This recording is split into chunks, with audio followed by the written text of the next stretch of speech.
பொறுப்பு டிஜிபி மாற்றப்பட்டார். புதிய டிஜிபியாக ரத்தோர் நியமனம். தேர்தல் ஆணையம் அதிரடி. இது மட்டுமல்லாமல் IAS, IPS அதிகாரிகளும் மாற்றப்பட்டிருக்கிறாங்க. இதற்கு அப்புறம் தலைமைச் செயலாளர், உள்துறை செயலாளர், அதுக்கப்புறம் சிட்டி கமிஷனர், உளவுத்துறை அதிகாரி, லஞ்ச ஒழிப்புத்துறை அதிகாரி இவங்க மாற்றப்படுவார்களா அப்படின்னு ஒரு பெரிய கேள்வி எழுந்திருக்கு. திமுக பயந்தது ஓரளவுக்கு நடந்துவிட்டது. தொடர்ச்சியாக இன்னைக்கு இன்னும் 20 நாள் தான் தேர்தலுக்கு இருக்கு.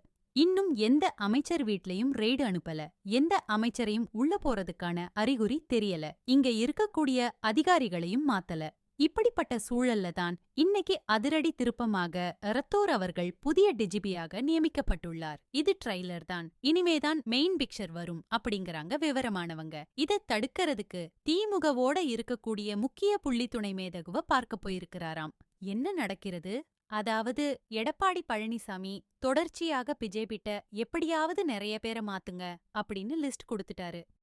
அந்த லிஸ்ட பிஜேபி வாங்கிக்கிட்டு அமைதியா இருக்கான். எடப்பாடி பழனிசாமி நமக்கு கேட்ட சீட்டை கொடுக்கல, நாம மட்டும் அவருக்கு என்ன செய்யணும்? திமுக வந்தாலும் நமக்கு பிரச்சனை இல்ல, ஏன்னா திமுக நமக்கு ஃபேவராதான் இருக்கும் அப்படின்னு அமித்ஷா ஒரு கணக்கு போடுறாராம்.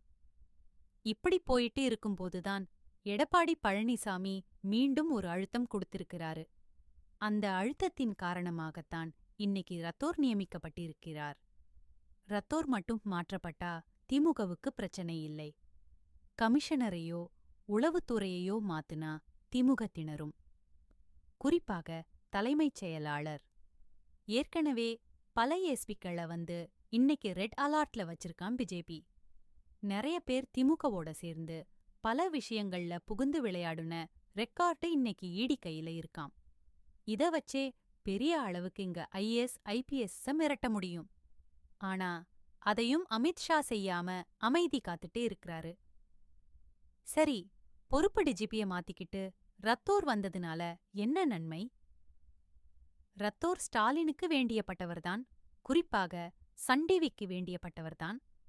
ஆனா அவரை பதவியேற்க விடாம பொறுப்பு டிஜிபிய போட்டு இன்னைக்கு ஸ்டாலின முட்டுச்சந்துல நிக்க வச்சது சில அதிகாரிகள். அவங்க டிஜிபியா வரணும் அப்படிங்கிற ஒரே காரணத்துக்காக திமுகவுக்கு நண்பராக இருந்த ரத்தோரையே இப்ப விரோதியாக்கிட்டாங்க. ரத்தோர் மறுபடியும் வரும்போது அவர்